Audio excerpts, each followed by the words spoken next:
Símbolos de muerte en una cámara subterránea del Capitolio. George Washington transformado en un dios.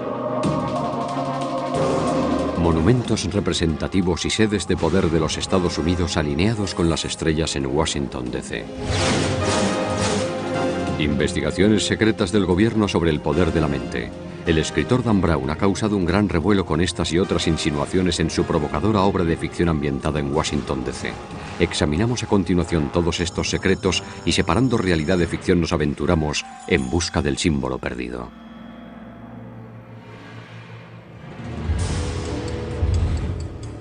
Washington, D.C.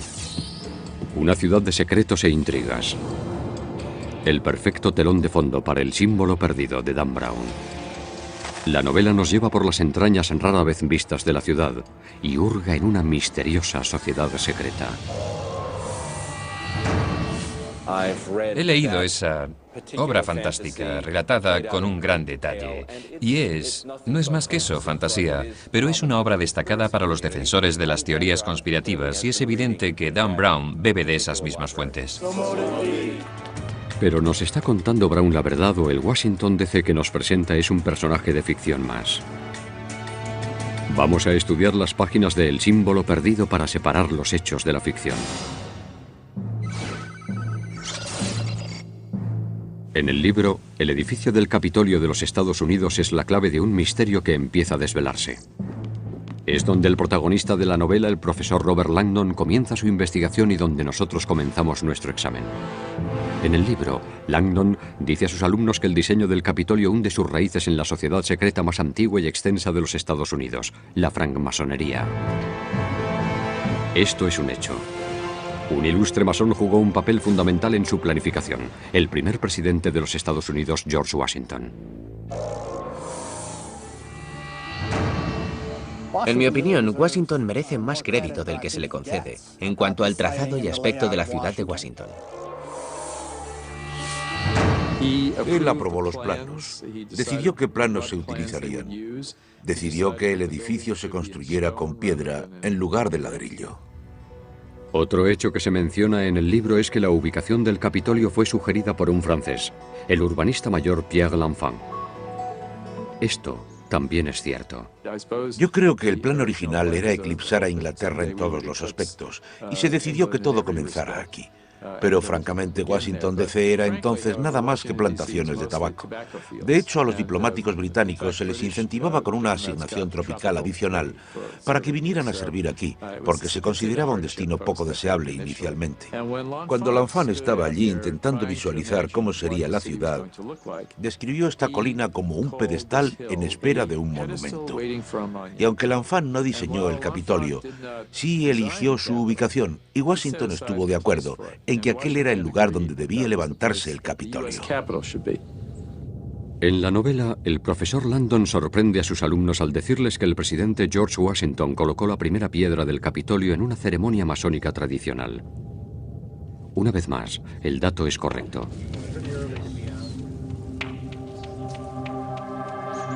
La mañana del 18 de septiembre de 1793, el presidente Washington encabezó una procesión hacia el emplazamiento. Allí, ataviado con un extraño delantal, dirigió la ceremonia. Se ofrendaron artículos tradicionalmente masónicos como trigo y frascos que contenían aceite y vino. De esta manera se puso la primera piedra del edificio del Capitolio. Lo que el libro no dice es que hoy esa primera piedra, la piedra angular, no está. Una placa conmemorativa es todo lo que queda. ¿Se estarán ocultando los orígenes masónicos del edificio? Durante esta última década aproximadamente, algunos trabajadores del Capitolio han bajado con detectores de metales al sótano para intentar encontrar esa placa de metal original que indicaría el lugar donde se colocó la primera piedra. Pero nunca se encontró y eso nos lleva a sospechar que durante las obras de 1960, cuando se reformó la fachada este del Capitolio, se destruyó esa primera piedra original sin que nadie se diera cuenta de que estaba allí. Así que quizás no hay ningún encubrimiento, pero ¿qué hay de los otros secretos a los que hace referencia Dan Brown en El símbolo perdido? ¿Hay un arquitecto del Capitolio que tiene acceso exclusivo a los niveles secretos y salas ocultas? Sí. Hay unas 500 habitaciones en el Capitolio y muy poca gente ha visto la mayoría de ellas. La única persona que tiene acceso a todas las habitaciones es el arquitecto del Capitolio, porque él es el encargado de conservar y proteger el edificio. En el libro, el arquitecto del Capitolio atraviesa una serie de pasadizos subterráneos ocultos. ¿Es eso posible? Dado que la imagen externa del Capitolio estaba tan fijada en la mente de la gente, no se podía hacer nada que cambiara el aspecto exterior del edificio. De manera que solo quedaba ampliar hacia abajo. Hay 4 pisos subterráneos, es decir, 4 pisos bajo el lugar donde George Washington puso la primera piedra. Hay oficinas del Senado y la Cámara de Representantes, y hay un enorme centro de visitantes. En la novela se describe también una serie de túneles que conectan el Capitolio con algunos edificios circundantes. ¿Existen realmente? ¿Y cuál es su finalidad? Hay un túnel que conecta el centro de visitantes con el edificio Jefferson, que es el edificio principal de la Biblioteca del Congreso, que está situado enfrente. ¿Pero hay otros túneles secretos? Los otros túneles que hay bajo el Capitolio son conductos de vapor, de agua y otras instalaciones. También hay pasajes para acceder de un edificio a otro, y después desde los 3 edificios de oficinas del Senado y uno de los edificios de oficinas de la Cámara de Representantes, hay una línea de metro que los conecta con el Capitolio. En el libro, el experto en simbología llega al Capitolio para dar una conferencia, pero en lugar de ello descubre una mano humana cercenada.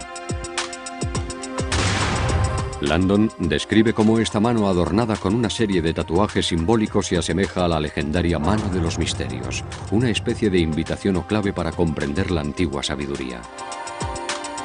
Tal símbolo existe. Se dice que sus orígenes se remontan a los tiempos bíblicos del rey Salomón, cuando se tendía la mano a los recién llegados que entraban en su templo de sabiduría. La leyenda también dice que la mano tenía el poder de resucitar a los muertos si se llegaban a descifrar sus tatuajes crípticos. ¿Pero tiene la mano algo que ver con los masones o es simplemente un recurso dramático utilizado por el malo de la novela? La mano de los misterios era algo extraño ahí. No veo la relación entre la mano de los misterios y el ritual masónico según yo lo conozco, según yo lo entiendo. Es, no sé, una licencia poética. En el libro, lo más desconcertante es a dónde apunta la mano. El mural de la cúpula del Capitolio. El artista italiano Constantino Brumidi pintó este fresco en el año 1865. Se lo conoce como la apoteosis de Washington. Representa a un George Washington divinizado rodeado de figuras de la mitología clásica, la diosa Victoria a su izquierda y la diosa Libertad a su derecha. Entre las 2 diosas hay 13 doncellas, cada una con una estrella sobre la cabeza que representan a las 13 colonias. Entre las diosas aparecen científicos de la época, incluido Benjamin Franklin, que recibe la sabiduría de los dioses. Un presidente de los Estados Unidos transformado en un dios. ¿Era esa la intención del autor de la pintura o el libro ofrece su propia interpretación? El mismo Dan Brown interpreta la pintura como un símbolo de la confianza en el potencial humano, pero le impone su propio significado para acomodarlo a sus fines literarios. Por eso se lo llama ficción. Pero la historia está repleta de ejemplos de líderes que se convierten en algo más que simples mortales a los ojos de la gente. Siempre ha existido la tendencia de convertir en dioses a nuestros héroes, de manera que eso no es nada nuevo. Hay muchos otros héroes en la historia que se transforman en dioses. Se intentó hacer un dios de Alejandro Magno y de otros personajes famosos. Quizá la pintura simplemente hace énfasis en la reputación semidivina que tenía Washington entre los estadounidenses de la época. No se puede decir lo mismo de los personajes que lo rodean. Está acompañado por 13 doncellas. Hay una historia curiosa detrás porque el artista, Brumidi, salió a buscar mujeres de la noche para que posaran para él, para pintar sus vírgenes. El profesor de la novela de Dan Brown obvia ese pequeño detalle. Sin embargo, el profesor Landon habla de otra obra de arte controvertida que se expone en la rotonda. Una escultura de George Washington medio desnudo como el dios griego Zeus. Es cierto. Eso implica que Washington jugaba un papel muy especial en la sociedad norteamericana. Cada vez que los otros fundadores estaban contra la pared y había que elegir al líder entre todos los líderes, ese era George Washington. Los estadounidenses lo sabían. Nunca ha habido un presidente tan querido por la mayoría de estadounidenses como George Washington. Un periodista escribió un artículo en el que decía que si George Washington se presentara para presidente, conseguiría todos los votos. Y no se refería a votos electorales, se refería a cada uno de los votos de cada uno de los norteamericanos. De manera que tal vez George Washington era casi divino entonces. Pero ¿por qué un dios griego? ¿Y por qué con el torso desnudo? El Congreso compró una estatua de Washington. Se sintieron un tanto avergonzados cuando la descubrieron y vieron que Washington solo llevaba una pequeña túnica que le cubría el regazo. Al público no le gustó. Uno de los primeros comentarios que se hicieron en cuanto se descubrió fue que parecía que acababa de salir del baño y estaba cogiendo una toalla. Cuando Nathaniel Hawthorne vio la estatua, dijo que ni la propia madre de Washington le vio nunca desnudo. En 1964 la estatua fue trasladada desde el Capitolio y se exhibe ahora en el Museo Smithsonian de Historia Americana. Pero en el Capitolio queda otro recordatorio del legado de Washington, tal como se sugiere en la novela. Hay una estrella incrustada en el suelo de la cripta del Capitolio. La intención era enterrar a George Washington en el Capitolio, debajo de esa estrella. Habría sido algo muy simbólico. La tumba de Washington, que nunca fue ocupada por Washington, se encuentra todavía bajo esa estrella que hay en el centro. Aunque el libro no lo refleja, la razón por la que Washington no fue enterrado en el Capitolio se remonta a la noche de su muerte. En diciembre de 1799, a la edad de 67 años, Washington agonizaba por una grave infección en la garganta. Poco antes de morir, debilitado por las sangrías, le pidió a Martha que le hiciera un último favor. Había escrito 2 testamentos. Le llevaron las 2 copias de los testamentos y dijo, «Quema este delante de mí». Nunca sabremos qué diferencia había entre uno y otro.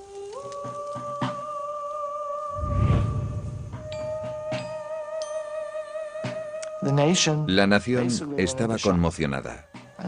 Nadie podía creer que George Washington hubiera muerto. En todo el país se vivió un estado de duelo.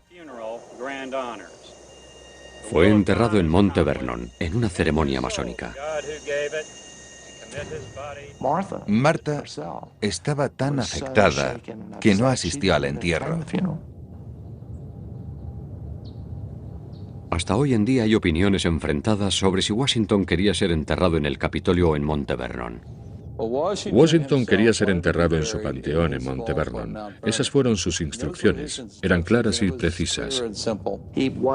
Él pensaba acabar en la cripta, en el Capitolio, pero desgraciadamente Martha murió y se ignoró la promesa. La construcción no estuvo terminada a tiempo. Martha Washington murió y los herederos de Washington decidieron que no, que iban a revocar la decisión de Martha. Su última voluntad sigue siendo un misterio.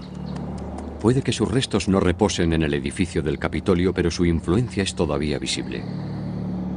La hermandad a la que pertenecía subsiste hoy en día. La francmasonería. Una sociedad secreta o una sociedad con secretos.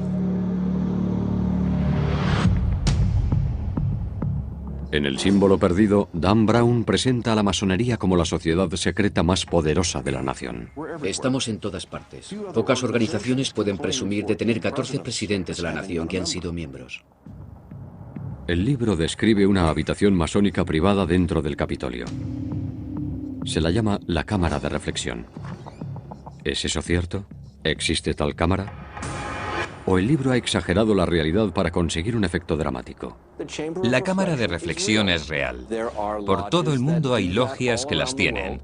Muchas logias americanas no la tienen, otras sí. Pero las que sí lo hacen no lo hacen de la manera tan romántica que describe Dan Brown en la novela, aunque esa sea la ceremonia tradicional. En ella, los miembros meditan en soledad entre símbolos del tiempo y la muerte. Una calavera que les recuerda la mortalidad y la igualdad. sal que representa el cuerpo, mercurio el alma y azufre el espíritu. En algunas obediencias masónicas te hacen entrar en la cámara de reflexión y te piden que redactes tu testamento para hacerte reflexionar sobre tu propia mortalidad. Inquietante, tal vez para los no iniciados, pero los masones lo ven de manera muy diferente. No se trata de asustar al candidato. ¡Oh, una calavera! Se trata de reflexionar sobre la mortalidad. Tu tiempo en la Tierra terminará. Tu tiempo en la Tierra es corto. Mientras estés aquí, céntrate en lo que es realmente importante en tu vida. Según lo presenta Dan Brown en su libro,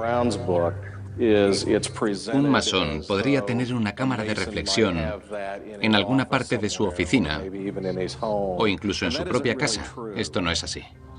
¿Hay cámaras de reflexión ocultas en el subsótano del Capitolio como se describe en la novela? Hay una serie de niveles desde el ático hasta los subsótanos. Lo que están ustedes viendo son imágenes de archivos reales del subsótano del Capitolio tal como se describe en la novela. Esto ya no existe. Todo esto desapareció cuando se construyó el centro de visitantes del Capitolio, que se abrió en el año 2008. ¿Utilizaba alguien esas habitaciones para sus fines personales, ya sea masónicos o de otra índole? Hay habitaciones en el subsótano del Capitolio, pero que yo sepa no son utilizadas por masones. De manera que la cámara de reflexión es algo real, pero que Brown ubique una de ellas dentro del Capitolio es ficción. En el libro, un estudiante define la masonería como una religión, pero el profesor Landon discrepa. Argumenta que nunca trataron de convertir a nadie y de hecho tienen prohibido discutir sobre religión. Déjense caer por la logia. Puede que encuentren algo de interés para ustedes, porque los masones no captamos adeptos. Intentamos que el mensaje se transmita de otras formas.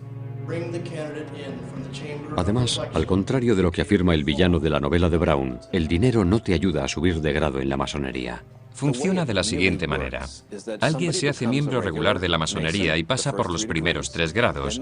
Luego va pasando sucesivamente por los otros grados del rito escocés, desde el grado 4 al grado 32. Pero no se puede entrar en el grado 33 pagando, especialmente del modo rápido que se cuenta en el libro. A Dan Brown debería darle vergüenza decir eso. En el símbolo perdido, Dan Brown describe varios ritos masónicos. Si bien algunos de sus elementos están basados en hechos, las ceremonias reales se mantienen en secreto. No voy a hablar de los métodos de reconocimiento entre masones. No voy a dar detalles del ritual. Y no porque haya nada malo en ellos, sino porque no tenemos por costumbre comentar los detalles del ritual. Es preferible hacerlo a puerta cerrada, de manera confidencial y en privado. Esta recreación se montó con la ayuda de otro maestro masón para comprender mejor sus métodos que se perciben como algo demencial. El candidato entra en la logia sin saber realmente en qué va a consistir la experiencia.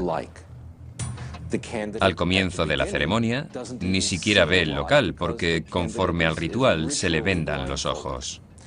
El candidato es guiado alrededor de la estancia siguiendo un patrón determinado. La francmasonería se construye alrededor de una iniciación ritual. Iniciación que, a su vez, se construye alrededor de la utilización de símbolos. El ritual es una reafirmación de los orígenes masónicos. El significado de los ritos masónicos está claro. Hay que comprender que el ritual masónico procede de verdaderos albañiles. Albañiles que ponían ladrillos. Albañiles que eran los arquitectos de su época. Ese es el propósito fundamental del ritual. Mantenernos conectados con el pasado y conectados con nuestras creencias. Secretos y símbolos de muerte, tétrico o simplemente mal interpretado. En el libro, el villano de Brown bebe vino en un cráneo. ¿Hacen eso los masones? Los candidatos beben de un cráneo. Digamos que se hace. Bien, y digo yo, ¿y qué? La ceremonia descrita en el símbolo perdido es un rito de una organización de renegados del rito escocés del siglo XIX. Es el rito Sarno. Resulta que ese rito que se emplea desde hace ya unos 2 siglos se ha hecho público. y en él se apoya Dan Brown. No es el ritual que emplea hoy el rito escocés en la jurisdicción sur. Lo único que asusta del ritual es cuando se saca de contexto. Oh, que me corten la garganta si alguna vez rompo este juramento. Que me abran el pecho y dejen expuesto mi corazón. Todo eso es solo teatro. En el libro, un estudiante se refiere a los disparatados rumores que rodean a los masones. Eso es definitivamente cierto.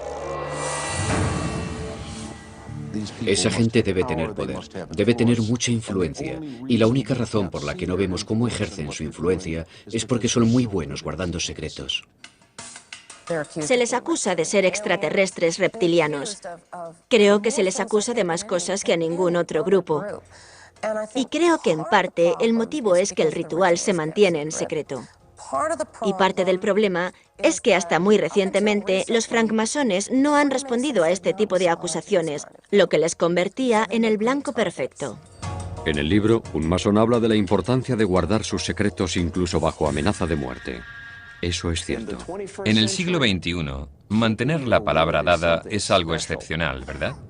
Vemos realities televisivos en los que la base del éxito está en no cumplir la palabra, en clavar al otro un cuchillo por la espalda, en no mantener las coaliciones.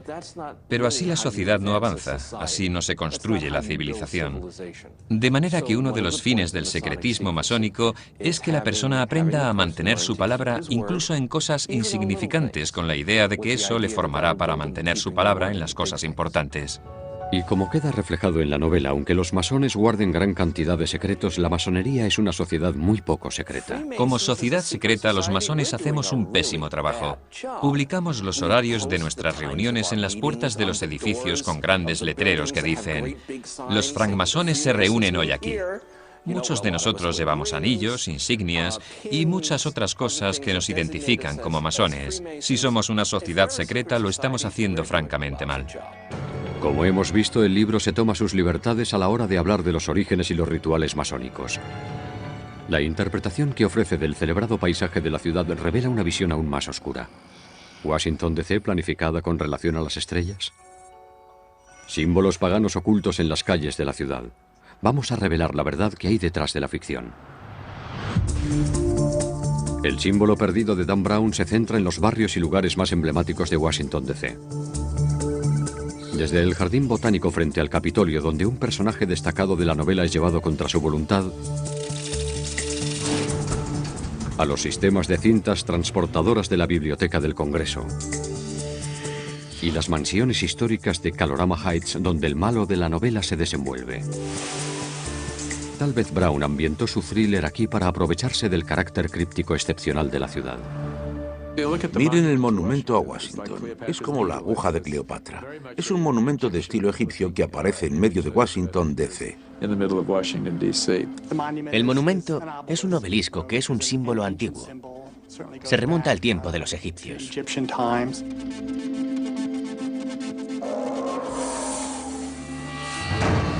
Básicamente es un símbolo fálico gigante que también, como he dicho, tiene relación con el sol, con lo masculino.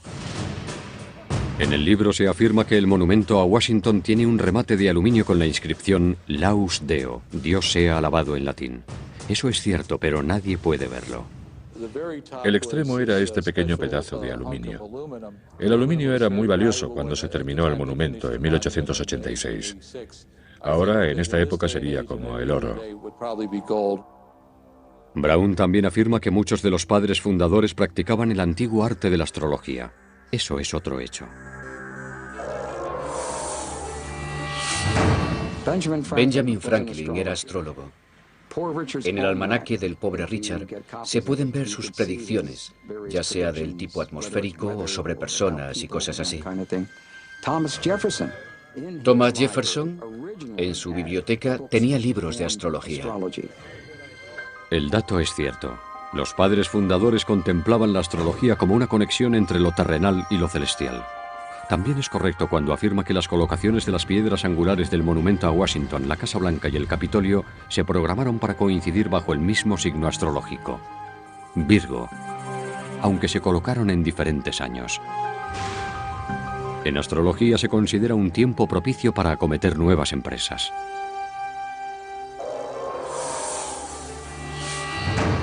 La gente pregunta qué tiene que ver Virgo con Washington DC. Es una constelación. Bien, en realidad tiene que ver con lo sagrado femenino. La mitología, la guerra, la religión, si quiere. Podría definirse como algo pagano que se remonta a la Isis de los egipcios. Las diosas persas de la feminidad, la sexualidad, la maternidad. Lo que el libro no menciona es que el signo de Virgo también jugó un papel en la Constitución de los Estados Unidos.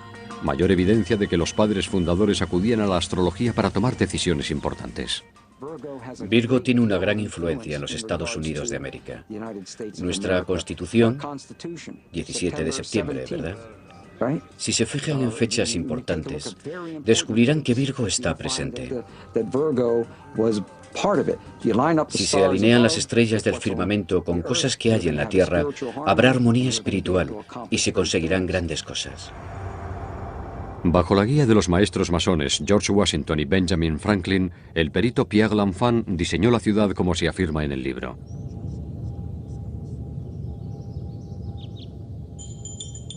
En el libro, Brown describe a los padres fundadores creando Washington como una realización de la Ilustración, una nueva Atlántida, donde la razón, la ciencia y la libertad triunfarían sobre la ignorancia y la oscuridad. Esto es un hecho. Aunque no se menciona en el libro, George Washington en particular creía que esta capital debía ser tan grandiosa como la más grandiosa del mundo. Washington sentía que tenía que ser una ciudad monumental. Tenía que ser una ciudad a la que la gente respetara, como a las capitales europeas. Y aunque los Estados Unidos eran una nación joven y pujante, él miraba hacia adelante, hacia el futuro. Washington diseñó la ciudad para reflejar la gloria de Atenas y Roma, aquí, en este nuevo mundo. Estamos aquí en los bancos del río Potomac, en Alejandría, Virginia, donde se colocó la primera piedra de la ciudad de Washington en abril de 1791 por los masones George Washington y otros que llegaron aquí para designar esto como el vértice inferior de lo que era entonces un cuadrilátero inclinado. Así. Y ese es el vértice sur. La novela insinúa que el urbanista de la ciudad, Pierre L'Enfant, trazó las calles de manera que se representaban símbolos masónicos. El plano de L'Enfant puede verse como un mapa en Freedom Plaza, una localización fundamental en la historia de ficción. Aquí, en el libro, el personaje de Catherine Solomon afirma que el billete de $1 de los Estados Unidos contiene una estrella de Salomón oculta, un símbolo masónico clave. Eso es cierto. Dibujen una línea uniendo las letras MASON y combínenlo con la pirámide. Desde que L'Enfant diseñó la ciudad, la gente no ha dejado de buscar símbolos y significados. Hay nuevas interpretaciones en curso y muy controvertidas. Todo esto se menciona en el libro de Dan Brown. Cuando se mira el trazado, aparecen signos como un pentagrama. Algunos de los supuestos símbolos, incluyendo el sello de Salomón de 6 puntas, han sido identificados. Y la cruz de los caballeros templarios. Pero mucha gente, incluidos algunos de los estudiantes en el símbolo perdido, ven una intención más oscura. Hay una teoría que dice que el trazado de las calles, la ciudad, el Capitolio y demás, si se miran desde arriba, forman ciertos símbolos satánicos, como un pentagrama invertido. Por ejemplo, hay quien dice que entra dentro del paganismo. Otros van más lejos y afirman que todo esto es satánico. La sola idea de que se han incorporado símbolos satánicos en el trazado de las calles de Washington, D.C., a instancias de los masones, es un completo disparate. La francmasonería no practica ningún tipo de magia. La masonería fue creada por hombres que luchaban contra ese tipo de creencias.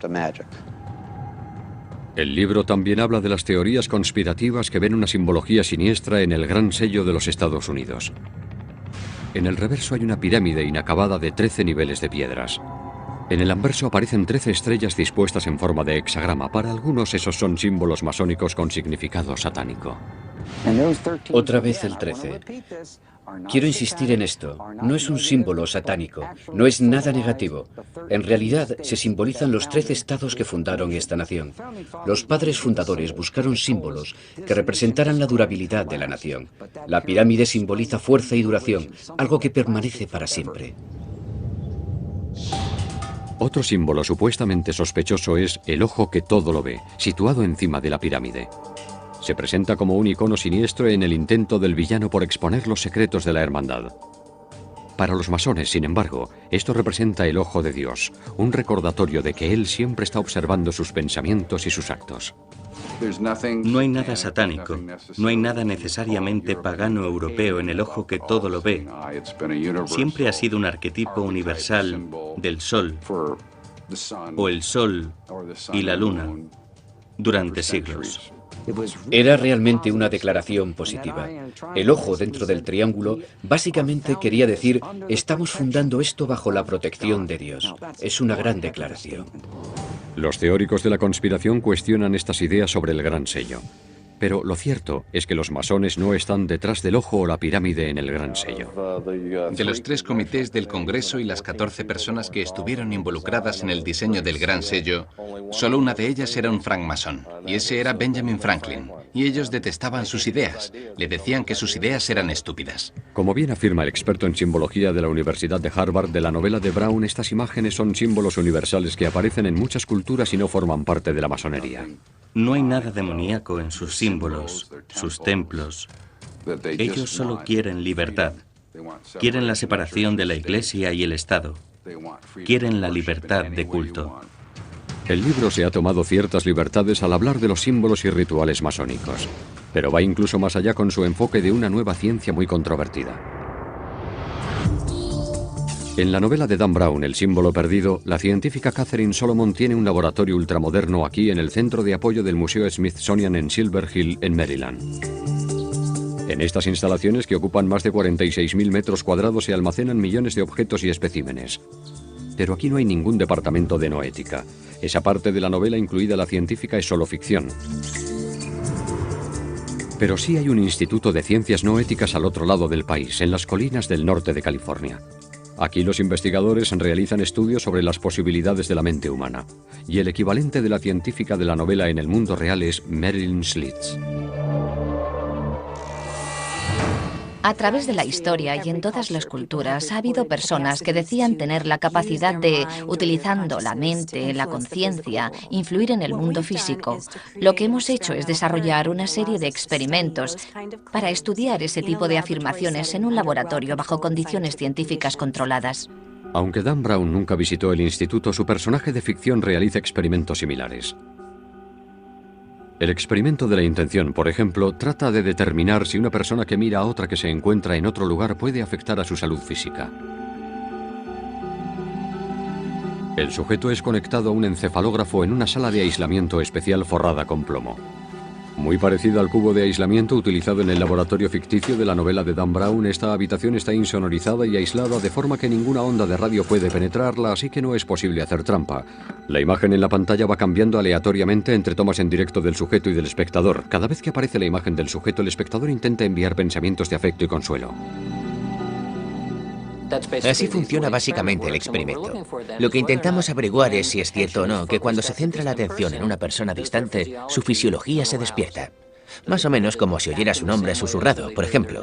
Y cuando no se la mira, esa reacción desaparece. Esa es la esencia del experimento.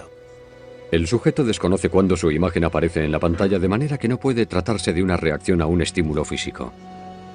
Al igual que la científica de ficción de la novela, los investigadores han descubierto una relación significativa entre los pensamientos sanadores del espectador y una reacción fisiológica del sujeto. Hemos visto esos mismos efectos repetidamente en diferentes laboratorios, así que hay algo ahí. La pregunta ahora es, ¿y qué? ¿Tiene esto algún efecto curativo? Lo asombroso es que el efecto tiene lugar sin ninguna conexión física. Si no es una señal y nada ha podido viajar de aquí hacia allí, tiene que ser alguna otra cosa.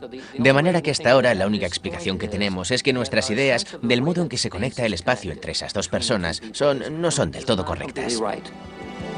Aunque no se menciona en el libro, este concepto ha gobernado la ciencia occidental desde el siglo XVII, cuando el filósofo y matemático francés René Descartes hizo un pacto con la Iglesia para evitar la persecución. La Iglesia dijo, de acuerdo, les dejamos hacer ciencia, no les consideraremos herejes. pero haremos un pacto. Ustedes estudian los aspectos físicos, pero el alma y la conciencia serán asunto nuestro. Y todavía estamos viviendo el legado de ese pacto político en el que, en efecto, la ciencia cree que el único aspecto relevante en la investigación es el aspecto material y físico. Un experimento no mencionado en la novela sugiere que podríamos ser capaces de adivinar el futuro. El sujeto es conectado a un encefalógrafo y se le colocan unas gafas especiales de LED y unos auriculares. De un modo aleatorio, los LEDs emiten destellos y por los auriculares se transmiten señales de sonido, lo que provoca una reacción fisiológica en el sujeto. Verán un flash u oirán un sonido aleatoriamente. No saben cuándo, yo no sé cuándo. Lo elige un ordenador al azar. Según el Dr. Radin, el experimento ha demostrado que el cerebro reacciona antes de que se produzcan los destellos o el sonido. Es como si el organismo viera el futuro unas fracciones de segundo antes. Yo prefiero el término presentimiento, con el significado de sentir antes, como oposición a precognición, conocer antes. En la novela, Brown argumenta que si bien esto puede parecernos imposible, muchos de los avances científicos de hoy en día también eran inimaginables para nuestros padres fundadores. Hasta muy recientemente, en términos de ciencia, pueden ser unos 100 años. Eso era un disparate. Era un principio inamovible. No hay acción-reacción a distancia. La única forma en que dos objetos podían interactuar era estando de alguna manera próximos entre sí. La mecánica cuántica vino a desbaratar eso, como lo hizo la relatividad. En el mundo del símbolo perdido, cuanto más sabemos, más queremos ocultar.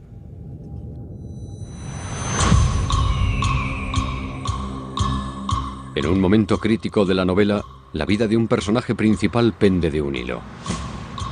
Para salvarse le pregunta a un extraño: ¿no hay ayuda para el hijo de la viuda? La frase es en realidad una señal masónica secreta de socorro. El libro hace referencia a una obra ceremonial real que representan solo los masones de más alto grado. La ceremonia hunde sus raíces en la tradición masónica más antigua y es considerada el ritual masónico más sagrado. En dicha obra aparece un personaje, Hiram Abiff, el maestro constructor del templo del rey Salomón, enfrentándose a un grupo de ladrones. Los ladrones amenazan con quitarle la vida si Hiram no les revela una contraseña secreta. Hiram se niega y cuando lo están matando exclama: ¿no hay ayuda para el hijo de la viuda? Hoy, el coraje de Hiram y la fidelidad a su palabra de no revelar el secreto es un principio básico para todos los masones. Otro grupo cuya existencia misma depende de códigos y cifras es la Agencia Central de Inteligencia. En el símbolo secreto, un director de seguridad de la CIA irrumpe en el Capitolio y toma el mando. ¿Es cierto que la CIA tiene la autoridad suficiente para tomar las riendas con la excusa de que se trata de un asunto de seguridad nacional? Tradicionalmente, el FBI es el que se ocupa de los asuntos que se refieren a la seguridad nacional. El director de seguridad de la CIA no tiene esa autoridad. No tiene mayor autoridad que usted y que yo para detener a un ciudadano. Peter Ernst ha pasado 35 años de su vida en la CIA realizando operaciones encubiertas por todo el mundo. Lo que sí encuentra cierto en el libro de Dan Brown es el uso que hace el personaje de los mensajes codificados. Los códigos y los mensajes cifrados eran muy importantes en la CIA. Toda la información por cable que entraba y salía de la central a los agentes de campo y viceversa estaba codificada. Cuando reclutábamos agentes y los poníamos a trabajar y no podíamos reunirnos personalmente con ellos, utilizábamos lo que se llama comunicación impersonal. Se escribía todo, se codificaba y se enviaba a la gente.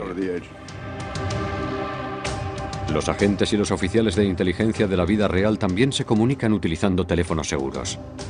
Son teléfonos en los que la conversación queda encriptada. Y naturalmente es una encriptación automatizada. No tienes que sentarte tú a escribir una conversación en código. Otro misterio que aparece en la novela de Dan Brown es Cryptos. El libro afirma que esta escultura está en terreno de la CIA y que un ejército de desencriptadores no ha conseguido descifrarla por completo. ¿Existe tal escultura y quién ha sido capaz de dejar perplejos a los espías más expertos? Cryptos, que en griego significa oculto, es obra del artista James Sanborn. En una curiosa entrevista para la televisión, Sanborn habla de su obra. Me pareció oportuno diseñar una obra de arte para una agencia secreta que se fuera desvelando lentamente y mantuviera un cierto nivel de interés. En 1991, Sanborn descubrió criptos ante una audiencia de espías escépticos. Lo que vieron fue una gran escultura representando un pergamino de cobre que en forma de S emergía de lo que parecía ser una impresora. En el pergamino había un texto encriptado complejo dividido en 4 secciones que constaba de 1800 caracteres. Estudié arqueología durante años y me sentí fascinado por los secretos que permanecían ocultos bajo tierra y que se desvelaban de una manera tan laboriosa. Y de alguna manera quería que Criptos fuera algo muy similar, una escultura que se revelara. Criptos es un acertijo dentro de un acertijo que será resuelto solo después de que los 4 pasajes encriptados se descodifiquen. Hasta ahora solo 3 de ellos se han resuelto correctamente. Daba por hecho que esos primeros segmentos se resolverían en cuestión de días, como máximo semanas. En realidad les llevó 9 años.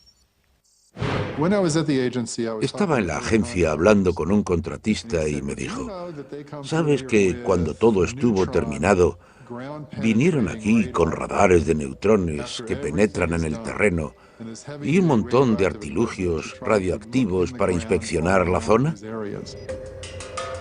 Si la pista está en algo enterrado en el terreno, nadie lo sabe. Y Sanborn no abre la boca. El símbolo perdido describe una dirección y un puzzle al que se refiere como Franklin Square. Hay en efecto una plaza Franklin en Washington, D.C. Y hay en efecto un puzzle creado por Benjamin Franklin, también llamado el cuadrado mágico de Franklin. En este ancestro de los sudokus, las cifras en diagonal, horizontal y vertical suman lo mismo. Pero los códigos y cifrados tienen otras funciones, además de ser herramientas para el espionaje. Un apretón de manos particular identifica a un extraño como amigo. Cerraduras con combinación protegen objetos de valor de los ladrones. Y como describe el libro, se dice que códigos y cifrados guardan los secretos del conocimiento de los místicos. De hecho, el título inicial de El símbolo perdido hacía referencia a un antiguo texto críptico conocido como La llave de Salomón. La llave de Salomón es el título de un manual de magia medieval. Llave en el sentido de manual de magia ritual. A lo largo de los años son muchos los que han afirmado que han descifrado los códigos y que dominan los secretos de la magia negra de Salomón.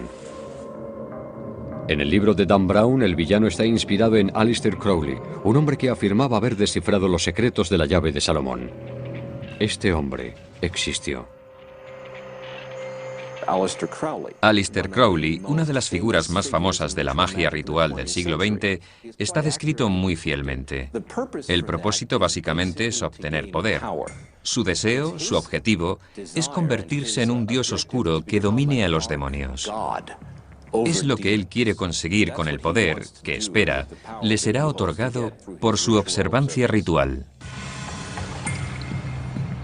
A finales del siglo XIX, Crowley ganó notoriedad utilizando amuletos y talismanes de influencia salomónica en rituales ocultos exacerbados por el sexo y las drogas. Crowley escribió libros y viajó por todo el mundo dando conferencias donde detallaba sus secretos místicos y astrológicos. La jerarquía de la Iglesia consideraba a Crowley un hereje y lo calificó como el hombre más perverso del mundo.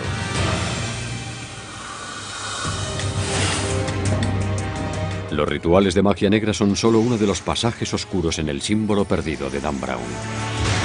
Las conspiraciones secretas juegan otro importante rol, incluida una que amenaza con desgarrar el tejido mismo de la nación. En el símbolo perdido de Dan Brown, el malo de la novela cree que una vez alcance el grado más alto de la masonería, todos los secretos le serán revelados. ¿Es uno de ellos la creencia de que los masones se convierten en dioses, como muestra la imagen de George Washington en la bóveda de la rotonda? Me quedé completamente pasmado cuando leí todo aquello sobre la apoteosis, la idea de, no sé, personas convirtiéndose en dioses. Tengo que decir que eso no es algo que se enseñe en la francmasonería. No es que vaya en contra de las enseñanzas masónicas, es que simplemente no es algo que se diga. Dan Brown parece haber tomado prestada la idea de la religión mormona. En la doctrina de los santos de los últimos días, un aspecto central es que los individuos, si hacen pactos con Dios de cierta naturaleza, en un cierto lugar, mediante la intervención de cierta autoridad, y viven conforme a ellos, en algún momento después de la muerte pueden ser elevados al estatus de deidad. Y eso es parte de la herencia de la humanidad. Eso es lo que Dios está diciendo cuando dice, os hago coherederos con Cristo. Esta controvertida doctrina ha causado escepticismo a muchos, pero lo cierto es que la creencia se remonta a los primeros cristianos. En los primeros días de la Iglesia cristiana hubo líderes importantes que afirmaban cosas como que Dios se hizo hombre para que el hombre se hiciera Dios. No hay muchas maneras de interpretar eso. La vieja, antiquísima doctrina de la apoteosis dice que todo es como un círculo. Por supuesto, Dan Brown da su propio giro interpretativo a esta cuestión. Otro tema central en el símbolo perdido es la creencia en una conspiración masónica. Varios de los alumnos de Dan Brown hablan de rumores que afirman que los masones están gobernando el mundo en secreto. Sus sospechas no sorprenden porque las teorías conspirativas son tan americanas como el pastel de manzana. Hay muchas teorías conspirativas porque los seres humanos son desconfiados por naturaleza. Algunas personas son más propensas a querer saber, querer explicar y querer resolver algo que para ellos no tiene sentido. La conspiración es uno de los modos de explicarlo todo. Las teorías conspirativas se han generalizado tanto que la gente ya no sabe qué creer. En este momento, el que cree que Oswald actuó solo es considerado el chiflado, no el conspiracionista. Se considera que los conspiracionistas son los que tienen la verdad. En el símbolo perdido, la teoría de la conspiración de Brown se centra en los masones. Los francmasones han sido el objetivo principal preferido de los conspiracionistas. No creo que haya un grupo que haya soportado más ataques. Si escribes en Google masones y empiezas a entrar en las páginas, verás que se les acusa de estar detrás del Holocausto, de ser una fuerza para la conspiración judía y una fuerza para la conspiración del dinero. Se dice que los masones y los judíos gobiernan los bancos y por tanto gobiernan el mundo. Los masones se convierten en grandes blancos en parte porque se niegan a responder a las acusaciones. Es fácil acusar a alguien de pertenecer a una sociedad secreta malvada cuando ese alguien no te va a decir cuál es la verdad. Los masones están por encima de eso y esto juega a favor de los acusadores. Creo que se trata de nuestra necesidad de saber. Si se nos oculta algo y a eso se añade nuestra inclinación a pensar mal antes que bien, es que vamos a buscar una explicación negativa a algo que no terminamos de entender. Si oyes algo negativo acerca de un masón, ¿para qué quieres más? La cosa se dispara y los masones son la encarnación del diablo. En el símbolo perdido, el profesor Langdon recuerda los años en los que escribía sobre las ricas tradiciones masónicas. Reconoce que han sido acusados de adorar al diablo y conspirar para instaurar un gobierno mundial. Una búsqueda simple en Internet enseguida revela que eso es cierto. El presidente Bush, el presidente Clinton eran miembros del Skulls and Bones, una sociedad secreta con raíces masónicas. Reagan fue nombrado masón de honor, al igual que Truman. Es algo que está relacionado con personas muy influyentes y así se perpetúa. Los partidarios de las teorías conspirativas ven en el ojo que todo lo ve que aparece en el billete de $1 un símbolo de este nuevo orden mundial. Decidió ponerlo ahí un masón, el presidente Franklin Roosevelt. Lo cierto es que el nuevo orden mundial no es nada nuevo. Como se cuenta en el libro, los padres fundadores crearon uno. La evidencia se encuentra aquí, en el gran sello. Debajo del ojo que todo lo ve y la pirámide aparecen las palabras Novus Ordo Seclorum. Significa nuevo orden de las eras. Y es muy importante porque el nuevo orden de las eras es la república, una forma de gobierno representativa y no la monarquía que era el viejo orden de las eras. Querían un nuevo orden mundial, una nueva Atlántida donde prevaleciera la libertad. Brown narra cómo este nuevo orden mundial representaba una amenaza para los líderes del clero que temían una pérdida de poder e influencia. Brown, en Ángeles y Demonios, hablaba de la lucha entre luz y oscuridad, y a lo que se refería con luz y oscuridad era la razón, la lógica y el esfuerzo científico como salvación de la humanidad, en contraposición a la superstición y a la espiritualidad. Desde entonces, los grupos religiosos han contraatacado afirmando que los masones en realidad solo buscaban una nueva forma de dominación mundial. El comunismo sería un ejemplo perfecto en la época moderna. La religión queda abolida.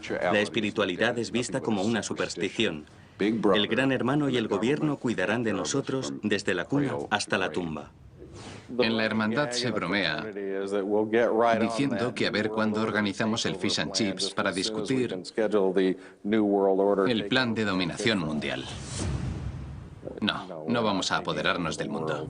La creencia en estas y otras conspiraciones está muy arraigada en los Estados Unidos porque en ocasiones resultan ser ciertas. En el símbolo perdido de Dan Brown, oficiales de la CIA interceptan conversaciones telefónicas y correos electrónicos. ¿Qué hay de realidad en esto? ¿Nos espían como a los protagonistas de la novela? Casi todos llevamos encima un teléfono móvil. Obviamente, cuando hablas por un teléfono móvil, lo que dices sale al aire, y estando ahí cualquiera puede interceptarlo y escucharlo, e intentar entenderlo. Aunque hables en otro idioma, aunque utilices palabras en código para ocultar cosas, alguien puede analizarlo, y alguien puede encontrarle sentido a lo que estás diciendo. Y eso es así para cualquier tipo de comunicación. Una vez que sale al aire, puede ser capturado por alguien, y hay una probabilidad de que lo entienda. Los oficiales de la CIA en la novela de Brown podrían estar utilizando una red de espionaje a nivel mundial llamada Escalón. Durante los últimos 30 años se ha venido utilizando para espiar a naciones extranjeras, grupos terroristas y cárteles de droga. En el proceso, los ordenadores de Echelon capturan prácticamente todas las conversaciones electrónicas que se producen en el mundo. Se dice que Echelon intercepta especialmente comunicaciones vía satélite, comunicaciones que se envían vía satélite. Por tanto, ya sean conversaciones gubernamentales o de empresas, encriptadas o no encriptadas, la acusación es que los Estados Unidos, la NSA, Agencia de Seguridad Nacional, está escuchando todo tipo de conversaciones. Durante años el sistema Echelon ha sido acusado de centrarse en algo más que los malos. Durante la guerra de Vietnam, el sistema Echelon supuestamente habría espiado las protestas pacifistas. En los 90, varios gobiernos europeos denunciaron que Echelon estaba siendo utilizado para el espionaje económico. Es una acusación que la CIA desmiente. Yo le digo que durante mis años en inteligencia nunca se dirigieron a nosotros y tampoco lo habríamos aceptado para obtener información de una compañía o una empresa privada para entregársela a otra. Las conspiraciones surgen del secretismo y la desconfianza, y nadie ha estado en el centro de más polémicas conspirativas que los masones. En el símbolo perdido, Dan Brown retrata a los masones como algunos de los hombres más poderosos de la nación. ¿Es eso cierto? Es un hecho que 14 expresidentes de los Estados Unidos eran masones reconocidos, cerca de un tercio del total. Además, al menos 35 magistrados de la Corte Suprema, así como incontables congresistas, se han comprometido a mantenerse fieles a los juramentos masónicos. Miembros masones recientes son el senador Trent Lott de Mississippi, los congresistas Eric Cantor de Virginia y Joe Wilson de Carolina del Sur. Es asombrosa la participación de la francmasonería en la historia y la gran cantidad de nombres, de todos conocidos, que han sido miembros de la hermandad. En el libro, Brown afirma que la francmasonería, llamada también el oficio, hunde sus raíces en los canteros que construyeron las grandes catedrales de Europa. Lo que el libro no dice es que para construir esas obras maestras de la arquitectura, los albañiles necesitaban conocer los últimos métodos científicos de la época en lo referente a la física, la geometría y las matemáticas. Esta conexión íntima con el poder religioso y el seglar permitió a los masones como grupo desarrollar una perspectiva única. A la francmasonería no le interesa el dogma porque no es una organización religiosa. No tiene un credo de fe concreto. Es el medio por el que personas con diferentes dogmas y credos se reúnen como seres humanos, como hermanos. El grupo adoptó como símbolos las herramientas y la terminología de su oficio. Su símbolo universal incluye una escuadra y un compás. Los miembros son catalogados como aprendices o maestros masones. Se reúnen en una logia, una palabra derivada de los edificios temporales que los maestros canteros levantaban en los lugares de construcción. El profesor de la novela es conducido al George Washington Masonic Memorial. ¿Existe tal lugar? Sí. Es una edificación de 101 metros de altura que se encuentra en Alejandría, Virginia. Se empezó a construir en el año 1922 en honor a George Washington, que había sido venerable maestre de la logia de Alejandría. En la novela, el profesor Langdon compara a la masonería con una empresa moderna. La empresa mantiene en secreto sus métodos y la masonería sus rituales. La masonería no es una sociedad secreta, es una sociedad con secretos. Si todo el mundo conociera los apretones de manos secretos o las palabras secretas, todo el mundo se aprovecharía de la hermandad. Eso ha preocupado a la hermandad durante más de 200 años. En El símbolo perdido, Brown habla de la masonería como algo muy popular entre la mayoría de los padres fundadores. Esto es correcto. Sus antepasados procedían de Europa, donde las guerras de religión habían desgarrado la sociedad. Estaban decididos a no cometer el mismo error en esta nueva nación. Para muchos de los padres fundadores, la masonería era una parte importante de sus vidas. Era como una extensión de las ideas de la Ilustración. Era la edad de la razón. Se trataba esencialmente de intentar que la sociedad abandonara los viejos métodos y emprendiera el que ellos creían que era el mejor camino hacia el futuro. Hoy consideramos la libertad de expresión una piedra angular de nuestra Constitución, pero en el siglo XVIII hablar de ciertas cosas podía costarte la vida. Esto obligó a los masones a reunirse en secreto en tabernas y sótanos. Los francmasones hablan de democracia, libertad, autodeterminación, libertad de expresión. Eso era percibido como una amenaza por la aristocracia, por reyes, por emperadores, por una iglesia que tenía poder. El libro habla del deseo de nuestros antepasados de establecer una nueva nación bajo los principios de los avances de la ciencia, no de los dogmas religiosos. Eso también es cierto, pero ¿eran la mayoría de esos hombres deístas como se afirma en la novela? Los padres fundadores eran por lo general deístas. Creían que había un Dios, pero no apoyaban ninguna religión en particular. Por esta razón, como se afirma en la novela, esta idea se plasmó en uno de los principios básicos de los Estados Unidos: la separación entre Iglesia y Estado. Lo que también se menciona en el libro es que la misión emprendida por los masones de construir una nueva sociedad ilustrada no fue una tarea fácil. Otros grupos como los Caballeros Templarios y los Rosacruces tuvieron ideas similares, pero fueron aplastados por los poderosos grupos eclesiásticos. El libro también describe cómo durante siglos en Europa líderes de las iglesias fuertemente relacionados afirmaban hablar en nombre de Dios y exigían fidelidad a sus creencias y principios. Pensadores científicos avanzados como Isaac Newton y Leonardo da Vinci se vieron obligados a ocultar gran parte de sus trabajos para no ser tachados de herejes. Eso es cierto. Cualquiera que planteara diferentes teorías científicas sobre lo que ocurría fuera de nuestro planeta podía perder la vida. Algunos de ellos fueron quemados en la hoguera. La novela también está en lo cierto cuando dice que los masones rechazan el dogma religioso. El único requisito es creer en un poder superior, no en un Dios específico. Lo que hace la francmasonería es estimular al hombre en su fe, no animarle a que imponga su fe a los demás. Lo que están diciendo básicamente, y es lo que odian los fundamentalistas, es que hay diferentes caminos para llegar a un mismo destino. Esa amenaza se convierte en realidad con la firma de la Declaración de Independencia en 1776. Declarando la independencia, estos hombres lo arriesgaron todo por un concepto nuevo llamado libertad. Esta vez, el sueño se hizo realidad y en 1878 muchos de los principios básicos masónicos se convirtieron en partes integrantes de la Constitución de los Estados Unidos. Según Brown, la mitad de los firmantes de la Constitución eran masones. Los masones, sin embargo, creen que la cantidad está más cercana al tercio. El símbolo perdido habla del papel de los masones en la fundación de la idea del sueño americano. Pero lo que no dice es que esta influencia masónica ha tenido un profundo efecto más allá de la política. El directivo del béisbol, Branch Rickey, contrató al primer jugador afroamericano de las ligas mayores del béisbol, Jackie Robinson. El icono literario Mark Twain nos presentó a Tom Sawyer y Huckleberry Finn, y John Glenn se convirtió en el primer americano en orbitar la Tierra. Desgraciadamente, los masones también han tenido su ración de ovejas negras. El traidor Benedict Arnold, J. Edgar Hoover, controvertido director del FBI, e incluso se rumorea que el despiadado dictador comunista Joseph Stalin era masón. Su conexión con los centros de poder provocó que muchos se preguntaran si los masones realmente tendrían secretos siniestros. El hecho de que los masones persiguieran un sistema de creencias más elevado no hizo nada para detener a sus enemigos.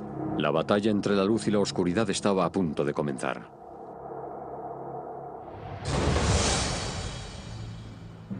El objetivo del villano de El símbolo perdido son los masones, lo que incluye a algunos de los hombres más poderosos de la nación. ¿Es posible acabar con una sociedad tan secreta? El secretismo asociado con la masonería ha alimentado la desconfianza y el miedo entre los no pertenecientes a la sociedad desde la fundación del país. Se cree que los francmasones tienen cierto tipo de influencia sobre sus miembros que trasciende la obligación del miembro para con su familia o el Estado. De manera que los masones son ese grupo oscuro subversivo que está haciendo algo malo. Pero no siempre fue así. Después de la Revolución Americana se dispararon las inscripciones en la masonería. El hecho de que Washington la convirtiera en una parte tan importante de su vida y que hiciera cosas como poner la primera piedra del Capitolio como francmasón atrajo la atención de la gente a la francmasonería, que se convirtió en algo muy popular. Su popularidad, sin embargo, representaba una amenaza para los líderes religiosos recelosos de las creencias deísticas masónicas.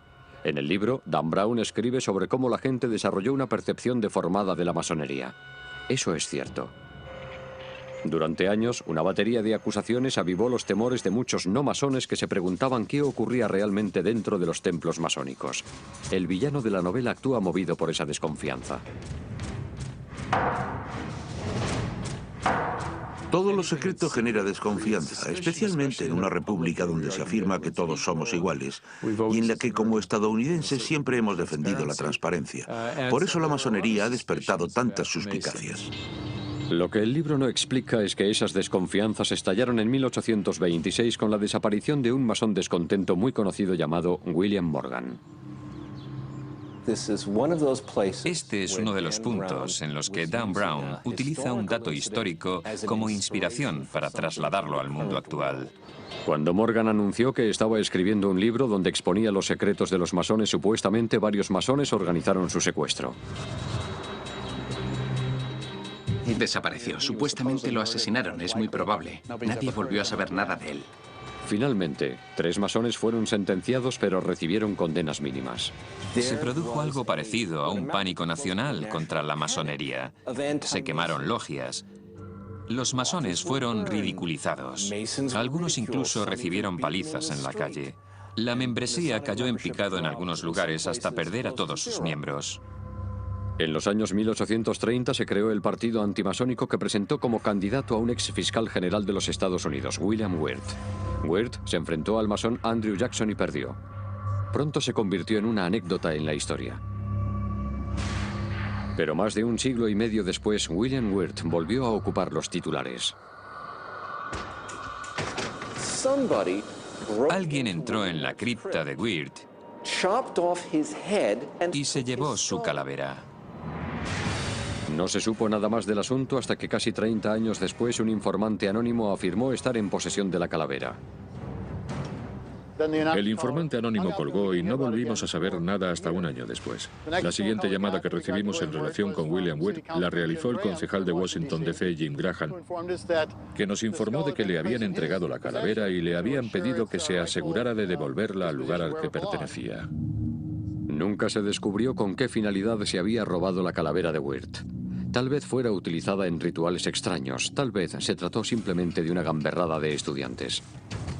William Wirt se convirtió en un símbolo del sentimiento antimasónico que continuaría asediando a la sociedad secreta.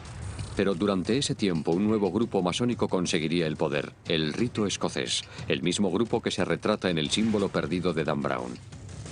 Según algunos tenían un lado oscuro y levantaron muchas sospechas, sospechas que constituyen el núcleo de la novela. El símbolo perdido comienza con una escena aquí, en el edificio masónico La Casa del Templo en Washington, D.C. La novela describe esta estructura colosal como una réplica del templo del rey Mausolo, el mausoleo original. El libro también afirma que el mausoleo contiene los restos de 2 líderes masónicos. En efecto, eso es cierto. La novela describe el edificio.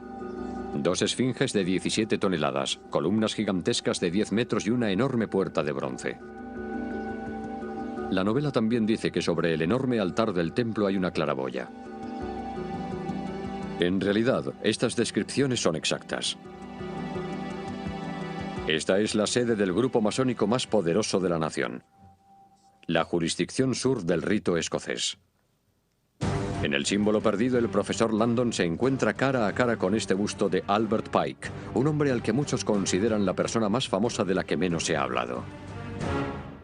Albert Pike probablemente sea uno de los hombres de letras menos conocidos y, sin embargo, más influyentes que haya conocido nunca este país. Albert Pike era el Howard Stern, el gran provocador de la francmasonería. Albert Pike es probablemente uno de los francmasones más incomprendidos del mundo.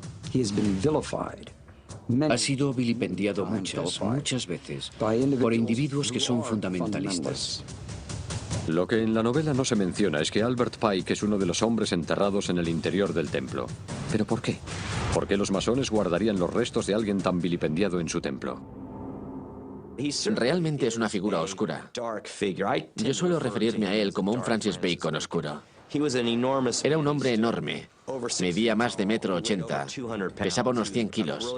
Era un matemático, lingüista, jurista, orador, poeta muy brillante y estableció unos rituales bastante exóticos para la masonería avanzada.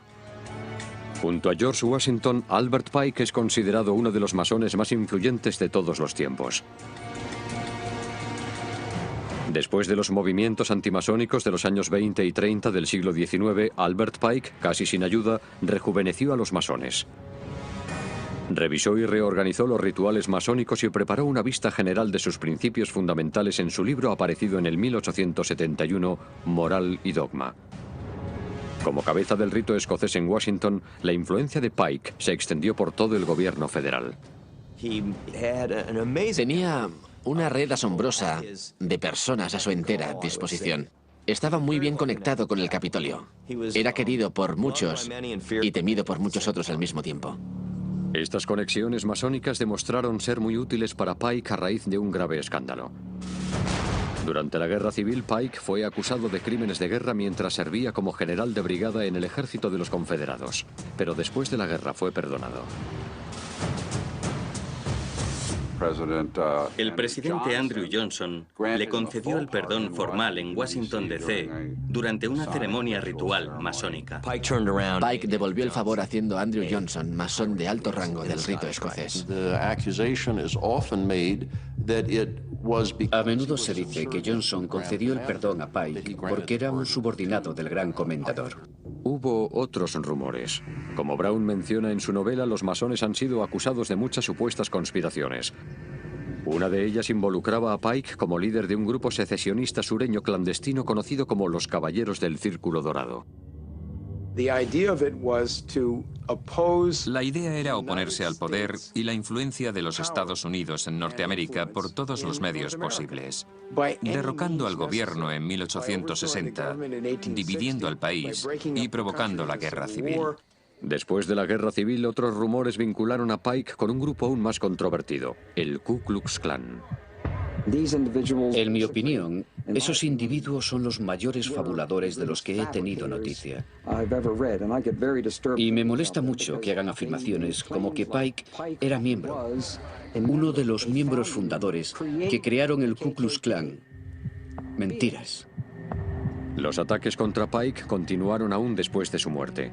El escritor Dan Brown toca el tema cuando uno de sus personajes describe a los masones como adoradores del diablo. Lo que la novela no menciona es que en 1894 un ex masón contrariado que escribía bajo el seudónimo de Leo Taxil describía a Pike y los francmasones del rito escocés como confabulados con el demonio. Conoció a una mujer que le dijo que era como la ramera, la medium que las logias masónicas utilizaban en sus diabólicas orgías sexuales y ceremonias de magia negra y misas negras a puerta cerrada. El Vaticano lo aprovechó y procuró que se predicara desde el púlpito de todas las iglesias. Taxil fue tan lejos como para decir que Albert Pike creía que Lucifer es Dios. Esto está basado en una cita del libro de Pike, Moral y Dogma, donde Pike se refiere a Lucifer. Los grupos antimasónicos inmediatamente se agarraron a esto como prueba de que Albert Pike era satanista. Básicamente decían que por mencionar a Lucifer era un adorador del diablo. Era un adorador del diablo satánico, el mayor de todos ellos. El Papa de la época escribió edictos que decían específicamente que era un hombre peligroso. Los masones, sin embargo, afirman que Pike utilizaba el nombre de Lucifer con su significado original latino, que es portador de luz. No se refería a Satán, se refería a una estrella, se refería a la estrella Venus. No se trata de adoración al diablo ni adoración a Satán. A lo que él se refería con eso era a la luz, la iluminación a través de la lógica, de la razón y de la ciencia. Leo Taxil finalmente se retractó diciendo que se lo había inventado todo, pero el daño ya estaba hecho. Hasta hoy en día, a los telepredicadores como Pat Robinson les encanta sacar a Pike de su pequeña bolsa de herramientas para demostrar que la francmasonería es parte de una conspiración mundial y que realmente los masones adoran al diablo. Tal como Pike fue acusado de controlar a los masones, el gobierno de los Estados Unidos es sospechoso de estar implicado en el control de la mente. En El símbolo perdido, la científica de ficción de Brown habla de cómo los investigadores militares llevan tiempo estudiando la manera de aprovechar los poderes de la mente. Menciona programas del gobierno donde se estudiaban la percepción extrasensorial y la visión remota, una especie de viaje telepático mental. Esto está basado en un experimento militar real en el cual a un voluntario se le pidió que describiera una localización dentro de la Unión Soviética. Solo se le dieron las coordenadas geográficas, pero hizo un dibujo que tenía una similitud asombrosa con el lugar real al otro lado del mundo. Todo esto formaba parte de una operación militar secreta para utilizar videntes para espiar a los soviéticos. Este tipo de investigaciones se siguen llevando a cabo y juegan un papel destacado en El símbolo perdido. Uno de los personajes principales de la novela es una científica que hace investigaciones en el campo de la noética. Como se describe en la novela, la noética está relacionada con experiencias que muchos de nosotros tenemos a diario. Esa sensación incómoda que tenemos de que algo no marcha bien, lo que nosotros llamamos presentimiento. Esa conexión psíquica que las madres parecen tener con sus hijos. El poder de la oración que parece ayudar a alguien a sanar. Todo esto entra en el campo de la ciencia noética, y la verdad sobre la ciencia noética es tan extraña como cualquier ficción que aparezca en El símbolo perdido. El estudio científico intensivo de los llamados fenómenos psíquicos comenzó en los años 30 cuando el parapsicólogo norteamericano J.B. Rhine empezó a realizar experimentos de percepción extrasensorial en laboratorio. Rhine hacía que los participantes en el experimento intentaran predecir cuál de entre 5 cartas se sacaría de un mazo barajado. Cada mazo tenía 25 cartas, de manera que un porcentaje de aciertos mayor que 1 de cada 5 podía ser un indicio de una capacidad de percepción extrasensorial. Rhine informó de algunos resultados significativos, pero los psicólogos tradicionales y los científicos desestimaron su trabajo por considerar sus métodos imperfectos. Rhine y otros parapsicólogos continuaron trabajando en una relativa oscuridad hasta la época de la Guerra Fría. En 1971, 2 escritores británicos revelaron que científicos de la Unión Soviética habían estado investigando el uso de la percepción extrasensorial como arma. Como menciona uno de los personajes de Brown, los que están en el poder siempre buscan más poder. Un campo en el que estaban particularmente interesados era la visión remota, la capacidad de ver un objeto distante u oculto utilizando la percepción extrasensorial. Los soviéticos también estudiaban la intención, la capacidad de afectar a una persona para bien o para mal, simplemente mirando una fotografía de la persona en cuestión. Una vez tuvieron noticias de lo que estaban haciendo los soviéticos, el gobierno de los Estados Unidos se apresuró a implementar su propio programa. Aquello inició una especie de guerra fría psíquica, en la que a un nivel la gente hablaba de misiles y silos de misiles, y a otro nivel había un equipo de psíquicos a los que se les pedía que utilizaran sus potenciales capacidades para obtener información fidedigna sobre el enemigo. El nombre en clave del programa de los Estados Unidos era Stargate y fue un proyecto financiado por la CIA y la Agencia de Inteligencia de la Defensa. La científica de noética de la novela establece conexiones entre su propio trabajo y el del Stargate de la CIA. Ambos, los soviéticos y los estadounidenses, estaban muy interesados en la noción de la mente sobre la materia, la idea de que la conciencia puede de alguna manera influir en la materia. El programa duró más de 20 años. En su apogeo, el proyecto Stargate tuvo hasta 14 laboratorios investigando simultáneamente la visión remota y obtuvo algunos resultados que parecían indicar que la visión remota no era un mito. Sabemos que hubo casos en los que estos videntes remotos fueron capaces de hacer dibujos muy aproximados a la realidad de instalaciones militares secretas del otro lado del planeta. A pesar de estos resultados prometedores, algunos políticos y altos mandos militares se oponían a financiar con el dinero de los contribuyentes este tipo de investigación. En 1995 la CIA puso fin al proyecto de 20 millones de dólares, pero los militares continuaron utilizando videntes para obtener información. Durante la operación Tormenta del Desierto se recurrió a videntes remotos para intentar localizar misiles Scud ocultos, además de almacenes de armas químicas y biológicas. Hoy, el gobierno asegura que no realiza ya este tipo de investigaciones. Pero el estudio de los fenómenos psíquicos continúa en centros de investigación como el Instituto de Ciencias No Éticas. El instituto fue idea del astronauta y masón Edgar Mitchell, que viajó a la Luna con el Apolo 14 en 1971. Estando en el espacio, Mitchell realizó algunos experimentos extraoficiales de percepción extrasensorial con algunos de sus amigos en la Tierra. A su regreso a casa, tuvo una experiencia que le cambiaría la vida.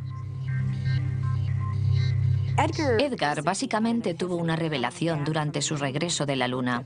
Miró al planeta Tierra y, reconociendo que el conflicto era una construcción de nuestra conciencia y nuestra visión del mundo, experimentó un profundo sentimiento de unidad, como si las moléculas de su cuerpo le conectaran con el sistema solar, como si todos fuéramos parte de una especie de todo enmarañado. Esta experiencia inspiró a Mitchell para crear el Instituto de Ciencias No Éticas dedicado al estudio de la mente humana y su potencial. En el símbolo perdido, la investigadora de noética intenta determinar el peso del alma con el fin de confirmar su realidad física. Esto está basado en experimentos de la vida real. En el inicio, cuando los científicos intentaban medir la conciencia o el alma, llevaban a cabo, en efecto, un experimento en el cual medían y pesaban un cuerpo antes y después de la muerte, con la idea de que de alguna manera estaban pesando el alma. Pesar el alma es algo que no se considera ya realizable, pero lo que la gente ha estado intentando hacer es desarrollar la idea de que la conciencia podría ser algo más que simplemente física. La científica de ficción de Brown cree que sus investigaciones demuestran que los fenómenos psíquicos como la telepatía, la clarividencia, la precognición y la mente sobre la materia son reales. Lo mismo creen los investigadores del Instituto de Ciencias No Éticas. Cuando se examinan todos los resultados de ese tipo de experimentos, se encuentran evidencias estadísticas muy fuertes de que no solo hay un efecto real, sino que ese efecto es repetible. Y esa es en realidad la clave en la ciencia, que sea repetible en laboratorios independientes. La investigadora de noética de Dan Brown afirma que el pensamiento en grupo, como la oración en grupo, los círculos de sanación, pueden tener un profundo efecto. En el mundo real, la ciencia noética ha estudiado el poder de la oración y la conciencia de grupo para provocar un cambio. A diferencia de lo que se plantea en el libro, en el mundo real los resultados no son concluyentes. Creo que en este punto son absolutamente necesarias mayores investigaciones, porque es algo ampliamente practicado. Descartarlo simplemente porque no encaja en nuestro modelo científico convencional es cometer una injusticia con una experiencia de calidad con la que la gente ha convivido durante milenios. De manera que la ciencia en el libro de Dan Brown está a años luz por delante de las ciencias no éticas en la realidad.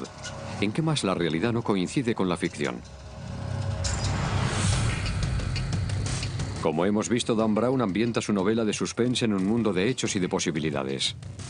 Las cámaras de reflexión existen, pero no en el subsótano del edificio del Capitolio. El gobierno financió la investigación sobre los poderes de la mente, pero no en el Instituto Smithsonian. La mano cercenada está basada en una leyenda real. Y es cierto que el Capitolio de los Estados Unidos tiene un fresco en el que aparece George Washington como una figura divinizada. También hemos visto que algunos aspectos de la descripción de Dan Brown de un Washington oculto se basan en gente, localizaciones y sucesos reales. La ciudad, en efecto, tiene referencias a civilizaciones antiguas. El templo del rito escocés existe. Tiene 2 esfinges de 17 toneladas en la fachada principal y está coronado por una pirámide inacabada. En el interior hay una enorme sala del templo con un tragaluz imitando al ojo que todo lo ve del billete de $1 y 2 cuerpos sepultados. La descripción que se hace en la novela de los símbolos secretos ocultos en el trazado de la ciudad ha fascinado a los simbologistas y teóricos de la conspiración de todo el mundo.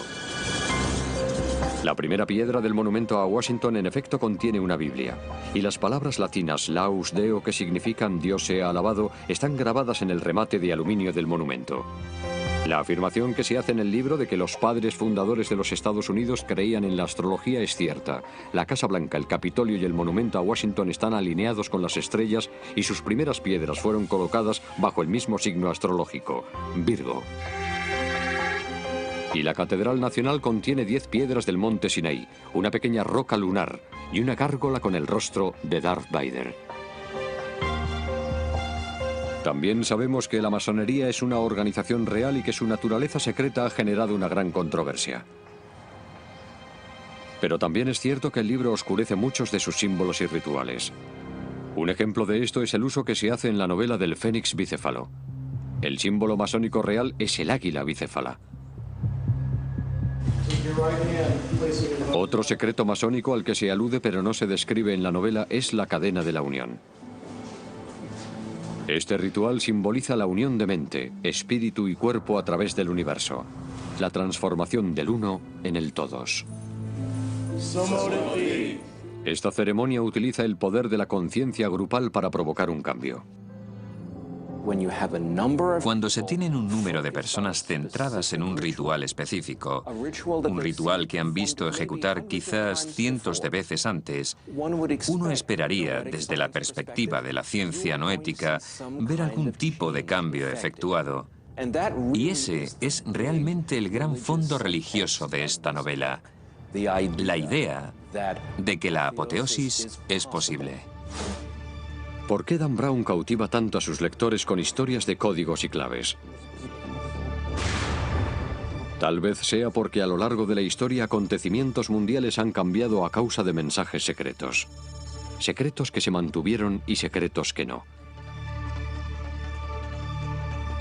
Una pista en la novela tiene que ver con un rompecabezas único creado por Benjamin Franklin, uno de los padres fundadores más innovadores y francmasón.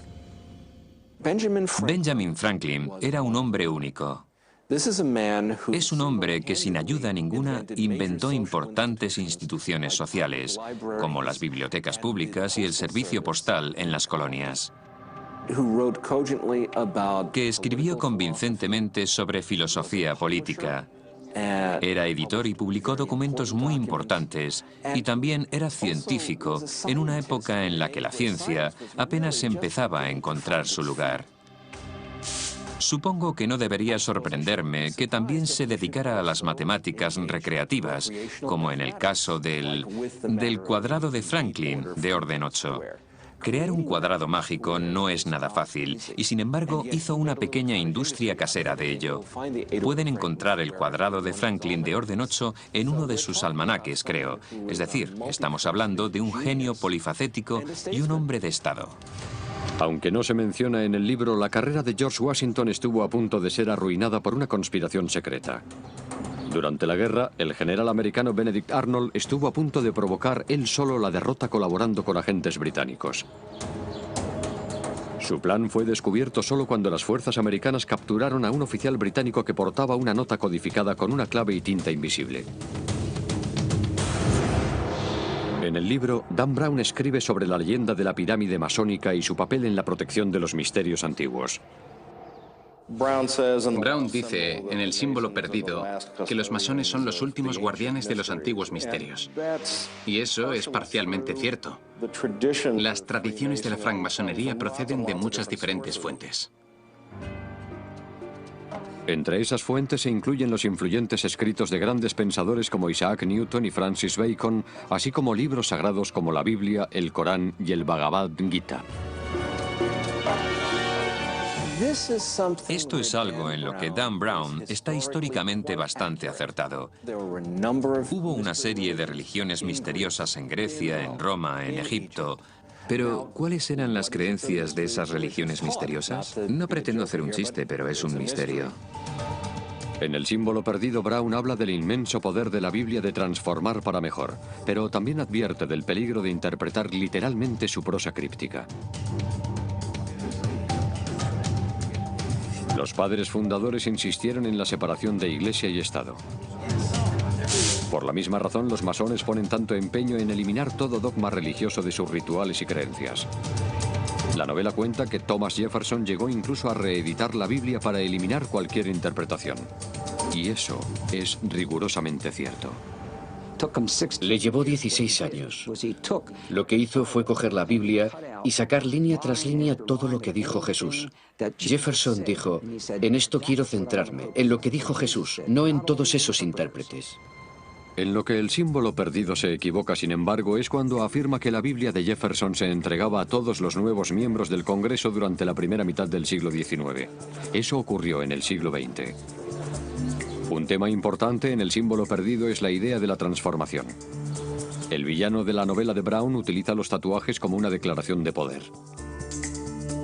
En la cámara de reflexión, un reloj de arena simboliza el efecto transformador del tiempo. Y una científica no ética habla de la capacidad de la mente de transformar células cancerosas en células sanas. En El símbolo perdido de Dan Brown se habla de la transformación en dos sentidos.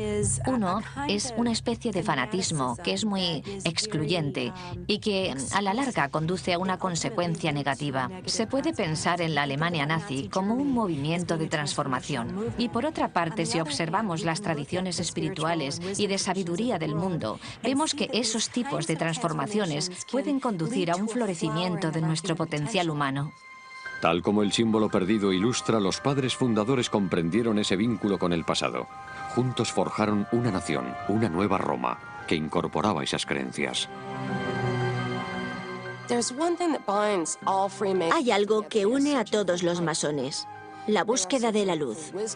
Buscan la sabiduría, la verdad. Intentan hacer de sí mismos mejores personas con esa búsqueda de la luz. Como hemos visto, la novela utiliza hechos reales para crear una gran obra de ficción. Pero en ocasiones el mundo real es tan fascinante como uno imaginario.